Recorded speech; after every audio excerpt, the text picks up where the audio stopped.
ಇನ್ನು ಇದು 90 ಡಿಗ್ರೀಸಲ್ಲಿ ಕಟ್ ಮಾಡಿದ್ದಾರೆ. ಅದು that is the major reason for this land slide ಅಂತಕ್ಕಂಥದ್ದು ಒಂದು ಊಹೆ ಮಾಡಿದ್ದಾರೆ. ಮತ್ತು ಆ ಒಂದು ಡಿಸೈನ್ ಮಾಡುವಂಥ ಕಾಲದಲ್ಲಿ ಸಂಬಂಧಪಟ್ಟಂತಹ ಏನು ತಾಂತ್ರಿಕ ಅಧಿಕಾರಿಗಳಿರ್ತಾರೆ ಅದನ್ನೆಲ್ಲ ಗಮನದಲ್ಲಿ ಇಟ್ಕೊಂಡು ಮಾಡಬೇಕಿತ್ತು ಅಂತಕ್ಕಂಥ ಭಾವನೆ ಈಗ ಎಲ್ಲರಲ್ಲೂ ಬಂದಿದೆ.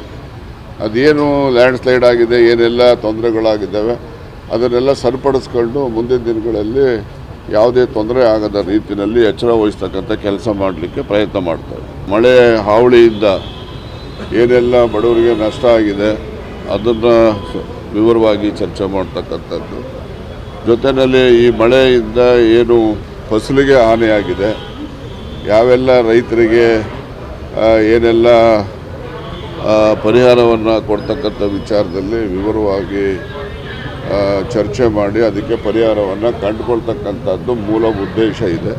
ಇಲ್ಲಿ ಮನೆ ಬಿದ್ದಿದೆ, ಬೆಳೆ ಹಾನಿಯಾಗಿದೆ ಅಂಥ ಪ್ರದೇಶಗಳಿಗೆ ನಾನು ಇಲಾಖೆ ಅಧಿಕಾರಿಗಳ ಜೊತೆಯಲ್ಲಿ ಚರ್ಚೆ ಮಾಡಿ ಸ್ಥಳ ನಿಗದಿ ಮಾಡ್ತೇನೆ. ಅಲ್ಲಿ ತಾವು ಎಲ್ಲ ಬರೀರುತ್ತೆ.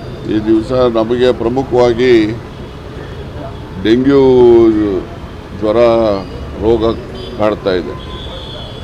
ಅದ್ರ ಬಗ್ಗೆ ಹೆಚ್ಚು ವಿವರವಾಗಿ ಚರ್ಚೆ ಮಾಡ್ತಕ್ಕಂಥ ಆದ್ಯತೆಯನ್ನು ಕೊಡುವಂಥದ್ದು.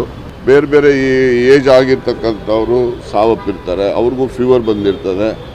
ಆಗ ಏಜ್ ರಿಲೇಟೆಡ್ ಡೆತ್ಸೂ ಕೂಡ ಆಗ್ತವೆ, ಡೆಂಗ್ಯೂಯಿಂದನೂ ಆಗ್ತವೆ. ಅದಕ್ಕೆ ನಿಖರವಾದಂತಹ ಕಾರಣ ತಿಳಿಬೇಕು ಅಂದರೆ ಅದು ಅಂತಿಮ ವರದಿ ಬಂದ ಮೇಲೆ ಗೊತ್ತಾಗ್ತದೆ. ಅದನ್ನೆಲ್ಲ ನಾನು ತಿಳಿಸ್ತೀನಿ.